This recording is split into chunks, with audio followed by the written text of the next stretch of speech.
I am Dan Becker with Precision Agri Services. I'm an ag technology specialist, and today we're going to be talking about Ag Leaders TurnPath, which is their automated end of turn functionality. TurnPath works with all InCommand displays, and it works with SteerCommand Z2 and SteadySteer systems. So we come over to our display here. Over on the left, we have a new tab down here at the bottom for our TurnPath functionality. And this is our TurnPath menu. Very simple, very easy to operate. Up top here, we have the option to choose between just the individualized churn and a churn group. We will talk about the churn groups more in a second. But the individualized churns, I can set to go one pass to the right, second pass to the right, third pass, fourth pass, so on. I can also take this back over, and I can do it one pass to the left, second pass to the left, and so on. Down here, we have our cancel button. It will cancel our next churn. So in the case that you need to not make that churn, go back to get fuel, fill up with seed, do whatever you may need to do. This button right here is to initiate the churn from wherever you're at in the field. So if you're coming into your headland, there's an obstacle you're trying to avoid, a fallen tree or rock, something like that. You can hit that and initiate that churn sooner to help avoid that obstacle, or for whatever reason you may need to initiate that churn. Down here we have our settings wrench, and this brings us into a settings menu for our TurnPath. So touch base on the sequencing here that we talked about. We have several different groups or several different types of sequencing we can pick from.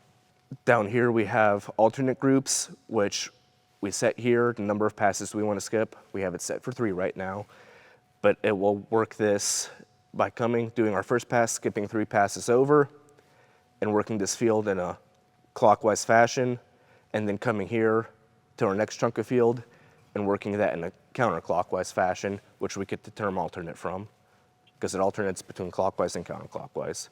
We can have identical groups, which is the same as alternate groups, except it does it all in the same fashion, or all in the same, all clockwise or all counterclockwise.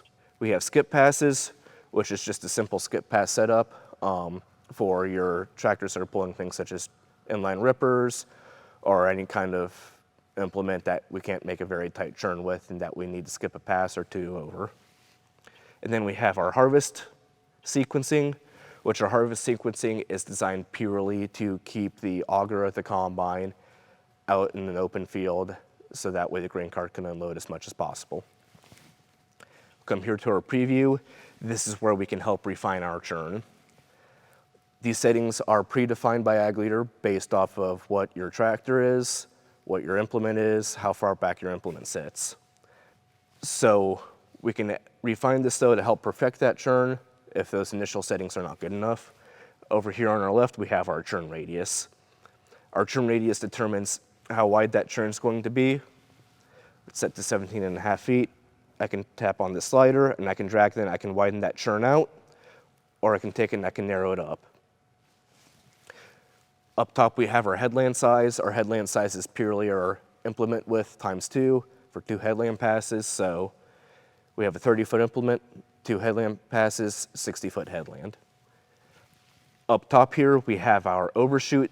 This is how far past our next line the tractor is going to go before it comes back into it to help square up the implement. Right now, this is set for 4.5-foot overshoot. I can take the slider here, and I can drag that out, and I can widen that overshoot out, and we can see that there on the display how that takes that path and it pulls it out even further, so that way that implement comes into our next pass square as can be.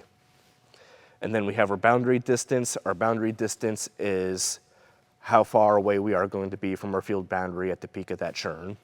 Right now this is set for 20 feet.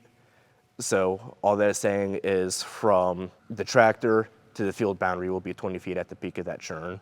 And we can edit these settings to help refine our churn as much as possible.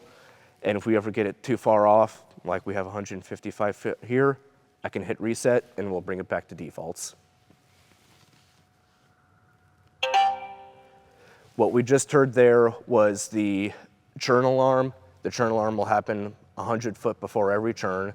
It is there to caution the operator so that if you are getting tired or you're distracted by something else, you know that a churn is coming and you can take the appropriate actions needed to prepare your tractor or your implement for the churn. If you have to pick up your planter, alternate your row markers, or whatever you may need to do. We can see the implement going through the turn here. Right now, our auto swath functionality kicks on and off accordingly so. And as we come back into our turn and out of our headland, our auto swath kicks on, and we start the next turn. And then we can see here, this orange line maps our next turn. If you have any other questions about TurnPath or you would like to know more, feel free to call us, and we'll be happy to talk to you.